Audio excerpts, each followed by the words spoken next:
In Baltimore City Mayor Pugh, the former mayor, will be in federal court tomorrow for her sentencing. This all out of the fallout from her Healthy Holly book deals, which led her to pleading guilty to conspiracy and tax evasion. Prosecutors want a 5-year sentence. WMAR 2 News' Dave Dentling joins us now in the studio with more pleas from the public for a reduced sentence. Dave. Hey there, Jamie and Kelly. Well, more letters have been submitted to the federal judge. People who know Pugh admit while she did wrong, she is in no way wicked to her core. Talking to one legal analyst, he says this is a part of a delicate strategy by her defense team. 20-plus character reference letters, all with the same message. They're the latest letters praising former Baltimore City Mayor Pugh. They come from church and business leaders and lifelong acquaintances.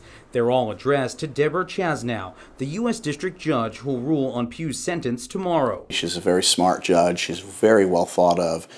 She's going to listen carefully. She's going to look at the evidence presented by the government and by the defense. Legal analyst and defense attorney Andrew Alperstein says the letters could be a determining factor in Pugh's prison sentence. And the federal sentencing guidelines are a formula that quantifies different factors, including the crime and the amount of fraud. Federal prosecutors requested she receive a sentence of nearly 5 years. Like her defense team, those who know her want a shorter sentence. They're hoping their written words have swaying power, including Pugh's godson, who wrote, "My godmother is one of the most honest and hardworking people that has ever graced my life. If not for her, I believe I would still be using drugs." The judge is going to have to say and consider these letters. Letters that include prominent names like Kurt Schmoke, who's the president of the University of Baltimore and former mayor. He wrote, "Pugh helped empower and educate people on the importance of voting," adding, whether as a private citizen or an elected official,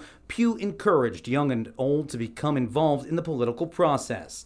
This letter from Baltimore Design School's Betty Clark states her witnessing Pugh feeding the homeless, paying for a stranger's food, and filling up someone's gas tank. The letters that are being submitted to the judge and witnesses who will talk to the judge tomorrow are all folks who have particular knowledge of specific acts of good deeds and public service that former Mayor Pugh has done. But is it enough to downplay her actions? Back in November, Pugh pled guilty to conspiracy and tax evasion related to the scandal involving the sale of her Healthy Holly children's books to the University of Maryland's medical system and other entities doing business with the city.